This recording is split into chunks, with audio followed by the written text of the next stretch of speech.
we're going to go ahead and create a menu-driven app using prompts that allows us to manage teams and players on those teams. So to start, we need some classes to structure our teams and players. So let's start with a player class. We'll go ahead and give the player a constructor. Our players will take a name and a position. What position do they play on the team, or do they hold on the team? Name equals name. This dot position equals position. And then we will add a describe method to our player just to print out some information about the player. So we'll say return, use a template literal here, this dot name, plays, this dot position.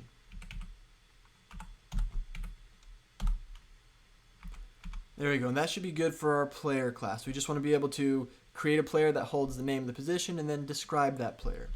Let's go ahead and create the team now.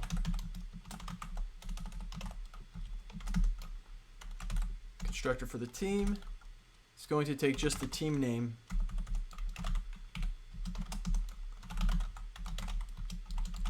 And then each time we create a team, we're also going to have an array that holds all the players on that team. So when we create a new team, we're going to have a blank array. So we'll do that in the constructor. We'll create a method called addPlayer that will take a player. What it's going to do is check to see if that player is an instance of our player class. That way someone can't pass in just a string or a number and we're going to add it to our array. We want to make sure that it's actually a player itself, and that's what the instance of operator does. So then we can say this dot players dot push, just like a regular array, because push is a method on the array. We'll push the player to it. Else we'll go ahead and throw an exception or an error. So we're going to throw a new error and we're going to say you can only add an instance of player.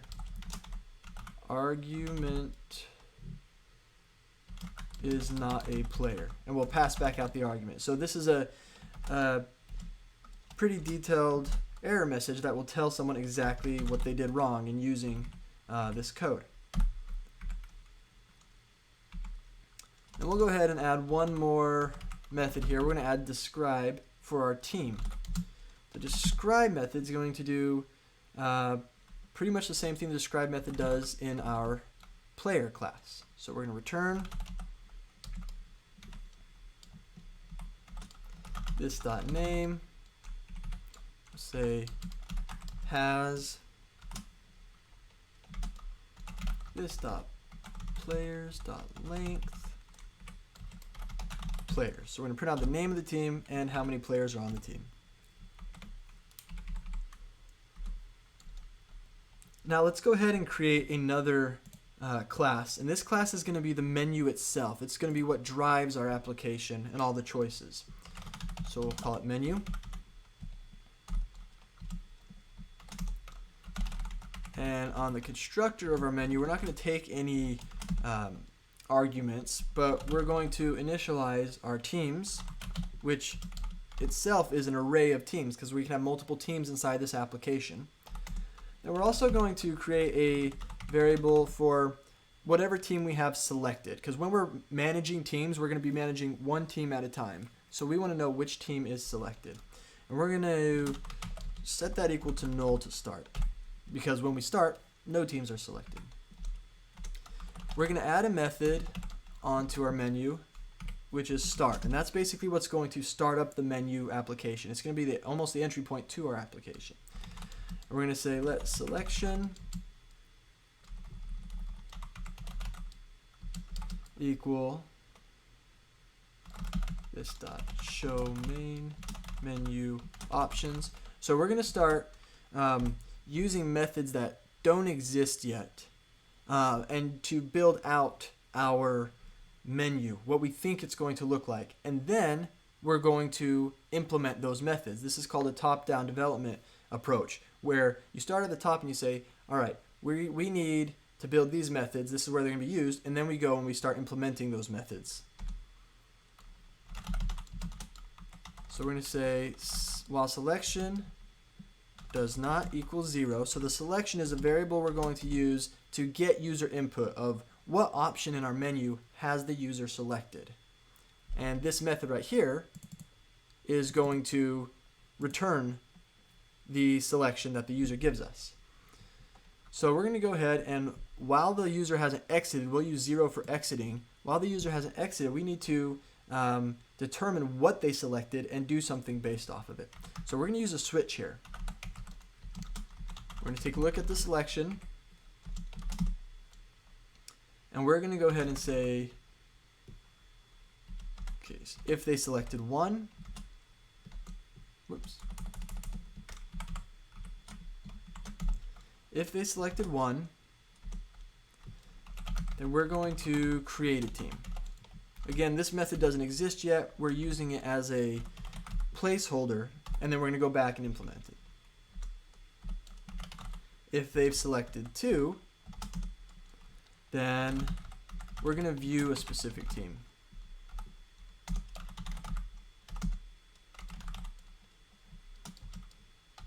If they select 3,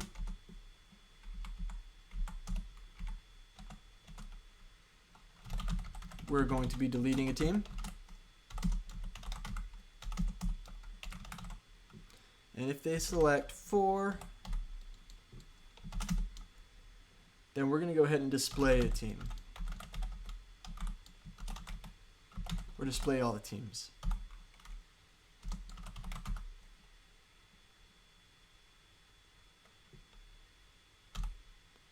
And then we'll say if they selected anything else, we'll go ahead and set the selection equal to 0. And then outside of our switch here, so we get the selection at the beginning, we also want to get the selection again while we're still inside of our loop so that it keeps looping as long as we don't select 0 or select something other than 1 through 4. So we'll say selection equals this dot show main menu options. So we'll call that twice there. So this is basically the flow of our application. We're going to show the menu options. The user's going to select something. We're going to say as long as they haven't selected 0, we're going to continue with our determination of what they did select. And based on what they select, we're going to create a team, view a team, delete a team, or display all the teams. Now, if they did select 0, we'll go ahead and say alert goodbye. Because that means we're now outside the loop. Because if they select 0, when we iterate back up here again, this is going to be false. And so we're going to exit out of this loop. And we can add some white space here to make this all a little clearer where it's at. All right. Now we need to go ahead and program the methods, the implementation of these methods that we said we're going to have in our application. So I can start with show main menu options. What this is going to do, it's going to return a prompt. Now when we return the prompt, what that means is the prompt is the pop-up box that comes up and asks the user for some input. And what we're returning is the input that comes back from that prompt. So we can go ahead here and with our templates, which are very nice, our template literals, we don't have to concatenate or use new line characters. We can just put each menu item on its own line here, and it will show up that way in the prompt. You'll see what I mean when we run that. So 0 will be exit, 1 will be create new team, 2 would be, when we look up there, was view team, 3 is delete team, and 4 is display teams. And I'll put all there just so we can see that. And there's our method to show menu options, right? It's just going to show the menu allow the user to select something. We're going to get that number back, and based on that number, we're going to do one of the following things. So now let's implement those following things. Let's go ahead and implement the show team menu options. Right. Oh, sorry. I'm not implementing that. We need to implement the we'll start with display teams. So display teams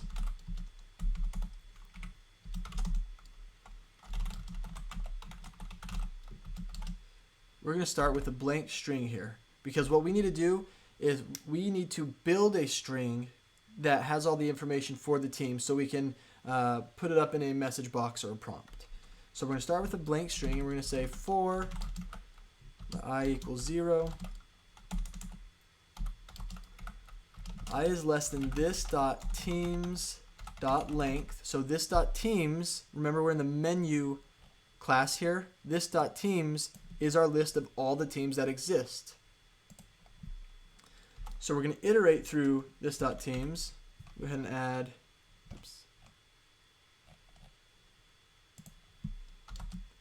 I++. What we're going to do is we're going to go ahead and concatenate all the team information. So we're going to take our team string that we created, and we're going to say plus equals I. We're going to use I, the index, to identify basically like the ID or the index of each team, plus that there, plus this dot teams I. So we want to grab the current team that we're looking at for this iteration, dot name. Then we're going to add a new line. So what this is going to do is it's going to create a blank string, iterate through our teams, grab each team, and then get the name for that specific team, and then add a new line so that all the team names will show up with an index numbering them. So this is team 0, this is team 1, this is team 2, with their name, and they'll each show up on a different line.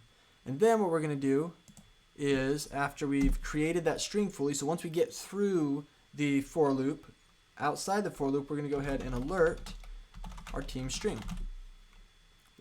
That way we'll be able to see all the teams. So that's the display. Let's go ahead, and we won't have anything to display if we can't create anything. So let's go ahead and create a team. So to create a team, we're going to go ahead and say let name equal, because if we look up here at our team, it takes one argument, one parameter, and it's the name. So if we scroll back down here, we're going to say name equals prompt enter name for new team. Right, so we're going to prompt the user for the name that they want to give to this team. And then what we're going to do is say this dot teams, right? This is the array where we keep all of our teams, dot push. We're going to add a new team. So we create a new team. Here's how you create a new instance of an object, of a class. We pass in the name that we just got right here into that team. And that team is going to be pushed to our teams array. There we go. So there's our create team method. Let's go ahead and build a view team method next. So we want to see the details of a specific team. So to view the team, we need to go ahead and start by asking the user what team they want to view. Right? And in order to choose what team they want to view, we're going to prompt them to enter the index of the team they wish to view.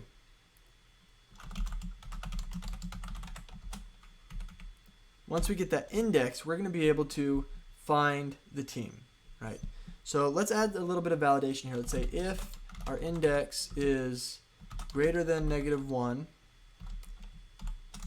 and our index is less than this dot teams dot length, then we're going to do something with it. That means, because if it was less than 0, or if it was greater than the length of our array, our team's array, then we get an error. We don't want that. We want to validate the user input. It's very important to always validate user input because users are unpredictable and they could do just about anything. They could put anything in. So to avoid crashing and errors, validate input. So we'll go ahead and say this dot selected team equals this dot teams index. So now we validated the index, and we've set our selected team class property up here to the team that was input by the user. Now we can go ahead and start building a description for the team to print out. So we'll say let description equal team name. We're going to concatenate that with this dot selected team dot name plus a new line. So we've got our team name. Now what we want to do is we want to add the description of all the users, the players to the team. So we're going to go ahead and create a loop to do that. So I'll add some white space here so we can see better. For let I equal 0, I is less than this dot selected team dot players dot length, because remember, selected team is a team. Each team has a players array.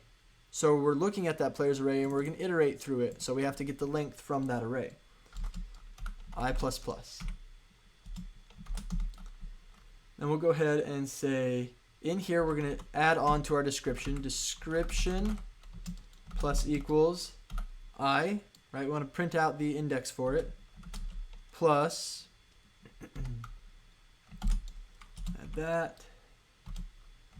Plus this dot selected team dot players. There's our array. I, there's the specific player we're looking at for this iteration, and the name of that player is what we want to get. Plus, we'll add a dash here. Plus this dot selected team dot players.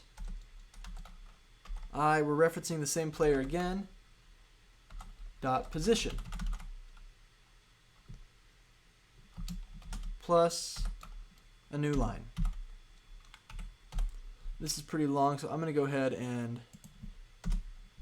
move that there. Make this is all one line still. It ends right here at the semicolon. We've just added a new line between it so that we can look at it without having to scroll left and right. So we've got that, and then that will build up the list of all the team players. So now we can go ahead and say let selection equal this dot show team menu options, and this is using top down again. We haven't built this yet. We're going to pass in the description that we just built up to our show team menu options, and we're going to implement this method, show team menu options, to display the team and show all the options for the team. Then we'll go ahead and add a switch. So switch the selection we get from here. Now, it's important to know that this selection and this menu option is different from our overall selection or overall menu option. This is a sub-menu of the full menu. That's why we're writing creating another selection variable here within the scope of view team, and creating another switch here just for that sub selection, that sub menu. So we're going to go ahead and say case 1. It's going to be this dot create player. This is where we're going to be able to obviously create a new player. And case 2 is where we're going to be able to delete a player. So more methods that we're going to have to create. And I don't need to add a break there because there's going to be nothing that comes after this. So that is our view team method. Now we're getting close to being able to test some of this functionality. We don't want to go too far without testing the functionality just to make sure it works. The last thing we need to do before we can test what we have here to create a new team, show teams, and view a specific team is let's go ahead and start. Let's make the show team menu options. So I'm going to come back up here. I'll put that below this one. So we'll create show team menu options. This takes the description of the team. We'll call it team info up here. And it's going to print out that info and then return the prompt, return the user input. So we'll go ahead and print this. And what we're going to print is 0 will take us back. 1 will give us the option to create a player. And 2 will give us the option to delete a player. Then we'll add some lines under here, break that up, and we'll go ahead and display the team info that was passed in.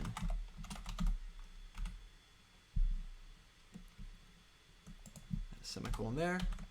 Save this. All right, let's test it and see. Well, actually, before we test it, we have to create an instance because so far we're writing all this code. It doesn't do anything until we actually use it, right?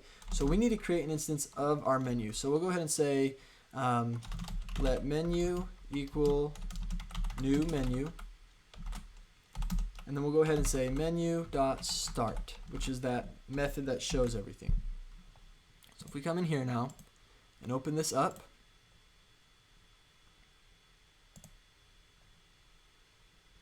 there we have our first menu option. Let's go ahead and hit 0 and see what happens. Goodbye. Awesome. Let's refresh this. Let's go ahead and display teams. So that's 4. We got nothing there because there's no teams yet.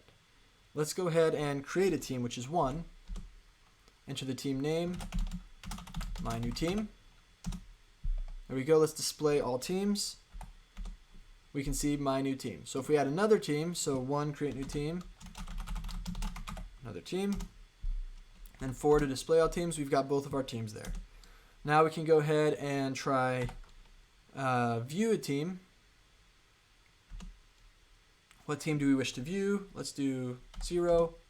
And we get this 0 goes back, 1 creates new player, 2 deletes player. We've got the team name. There's no players yet. If we try to create a player though, we're going to get an error because this .createPlayers is not a function. We haven't defined it yet. So let's go ahead and do that next. Let's define the functions or the methods for that.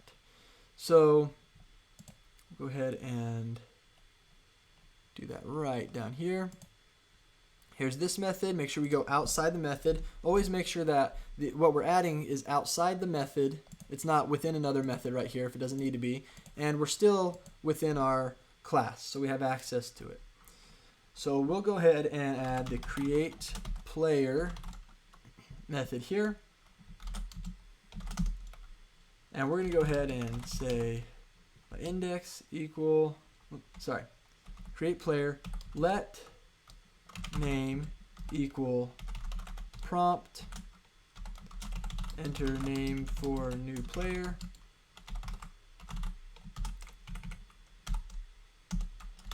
let position equal prompt, enter position for new player.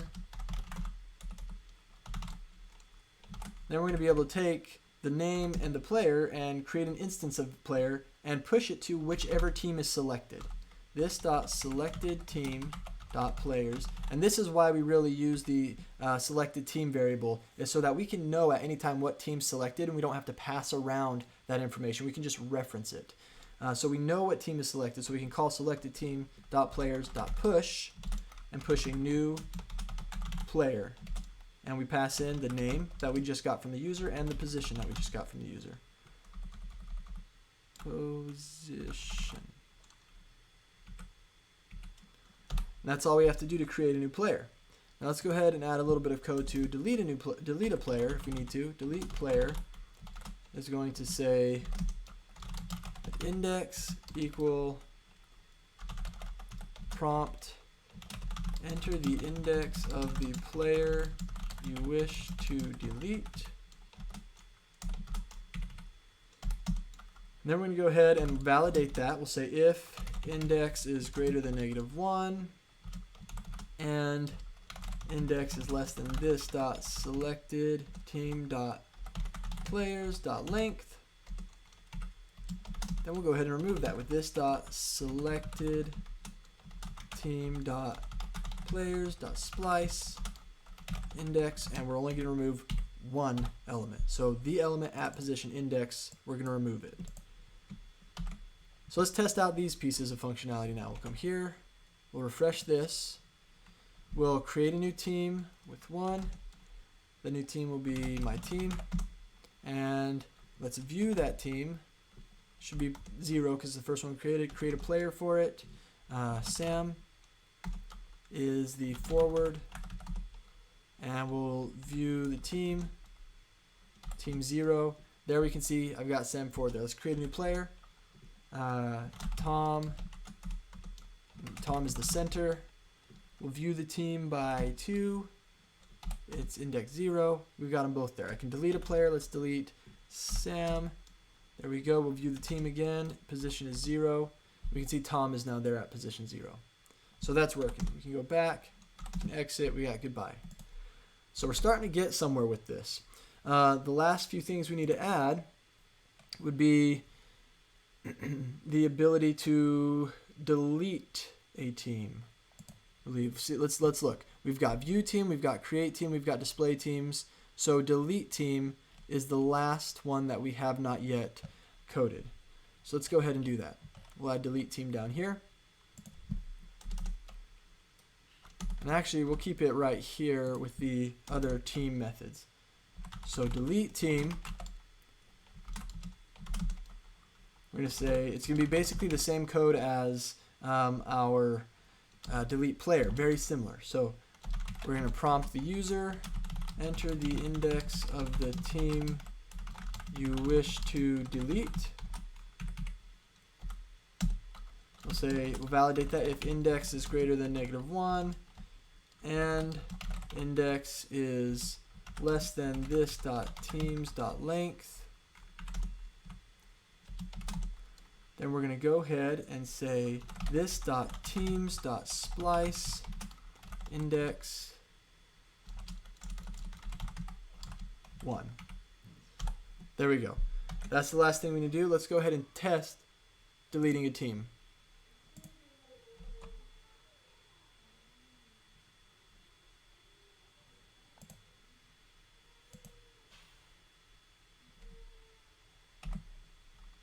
Alright, so let's create a new team here.